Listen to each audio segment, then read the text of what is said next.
पानीपत में मेरा गांव है लाखू बुआना, तो उधर मैं पैदा हुआ। तो शुरुआत में ही पता लग गया था कि अकमुंडोप्लूजिया करके बीमारी है और हाइट नहीं बढ़ेगी। इस टाइम पर लोग मतलब थोड़ा थोड़ा ये चिढ़ाने लग गए थे कि ऐसा है तो वैसा है। बहुत बार ऐसा होता था, बट वही बात है, फैमिली और पापा साथ थे तो मेरे को किसी को जवाब नहीं देना पड़ता था। पापा अपने आप हैंडल कर लेते थे। तो जब तक मेरे को जवाब देने का मौका आया तब तक तो मैं करने ही लग गया था। मैंने बहुत जल्दी ही करियर पकड़ लिया था। तकरीबन 8 से 10 साल का था तब से ही मैं स्पोर्ट्स में जाने लग गया था। मैं रेसलिंग करता था और तब से ही मैं मतलब अच्छा करने लग गया था। आसपास वालों को आइडिया हो गया था कि हाँ मतलब स्पोर्ट्स में पक्का कुछ ना कुछ करेगा। शुरुआत से ही ना थोड़ी सी ना थिंकिंग मैंने आ ही रखी थी कि ठीक है मैं यूनिक हूँ ना, तो मैं यूनिक बन के दिखाऊंगा। जब आप अपनी लिमिट्स को पुश करोगे तो आप और बेहतर कर पाओ। फिर लगन लगी, पापा ने रास्ता दिखाया, पापा ने वे दिखाया, पाथ दिखाया कि या ऐसे हम जाएंगे, ऐसे हम काम करें। जो मेरे को पुश करता था वो मेरे पापा ही थे। फिर मैंने थोड़ा रनिंग करना शुरू किया। फिर शॉर्ट स्ट्रक्चर की वजह से ना दिक्कत ना हो जाए आर्ट में, तो इसलिए साइंटिफिक रीजन दे के IPC वालों ने रनिंग हटवा दिया। तो सिर्फ जेवलिन और शॉर्ट पुट बचा था हमारी कैटेगरी में। तो जेवलिन से अलग ही प्रेम हो रहा था। इंडियन फेडरेशन ने ये इस बार डिसाइड किया था कि जो वर्ल्ड चैंपियनशिप के मेडलिस्ट होंगे ना, वो डायरेक्ट क्वालिफाई करेंगे ओलंपिक्स के लिए, उनको ट्रायल नहीं देना पड़ेगा। मैं वर्ल्ड चैंपियनशिप में ब्रॉन्ज मेडलिस्ट था। तो मेरे को हर खिलाड़ी का किसी भी गेम का उसका आप सपना पूछोगे ना तो वो ओलंपिक गोल्ड होता है। आपका पूरा डे उस टारगेट के लिए सेट होगा, आपका पूरा वीक उस टारगेट के लिए सेट होगा, आपके पूरे 6 महीने उस टारगेट के उस एक दिन के लिए सेट होगा।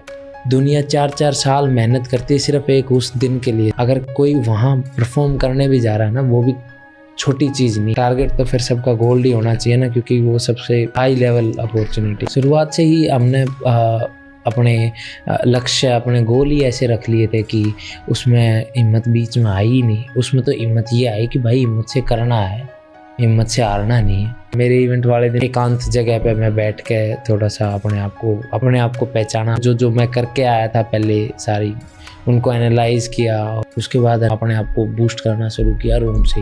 ग्राउंड पे पहुंचने के बाद फिर जब वो हमारा नाम बुला रहे थे, जब उन्होंने बोला नवदीप फ्रॉम इंडिया, तो फिर पता नहीं जोश आना शुरू हुआ। पहली थ्रो फाउल मार दी। फिर मैं दूसरी थ्रो में कोच के पास गया। कोच बोला अब अपन ने वो करना है जो अपन कर सकें, अब तू वो दिखा कि तू क्या कर सकता है। अपने आप को पूरा शांत करके मैं दूसरी थ्रो करने गया। मैंने दूसरी थ्रो करी, फिर मैं शांत नहीं रहा और मेरे को ये पक्का था जितनी थ्रो मैंने हिट किया ना, मैं मेडल में हूँ।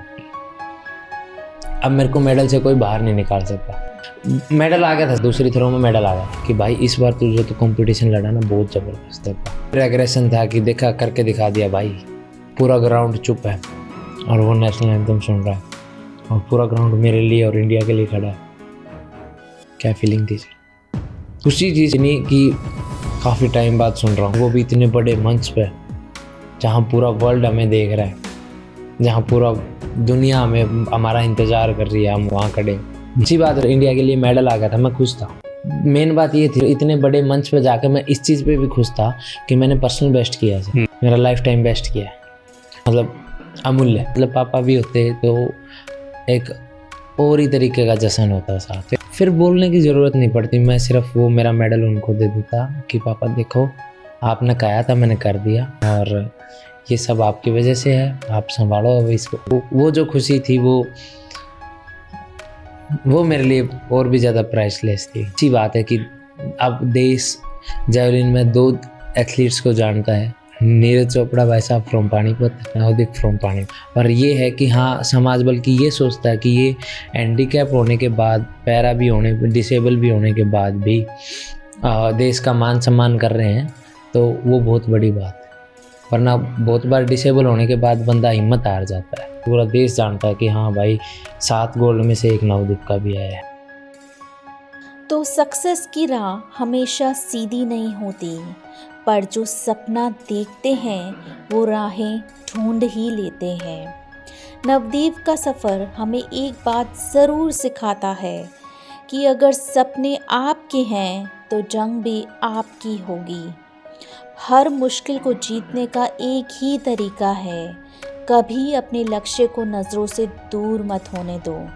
ये याद रखो कि जीत सिर्फ उन्हीं की होती है जो हार से डर कर नहीं बल्कि उससे सीख कर आगे बढ़ते हैं। तो खुद पर विश्वास रखो क्योंकि आपका सपना सच होने के लिए इंतज़ार कर रहा है। अगर आपको ये वीडियो अच्छा लगा हो तो ज़्यादा से ज़्यादा लोगों को शेयर करें और चैनल को सब्सक्राइब करना ना भूलें।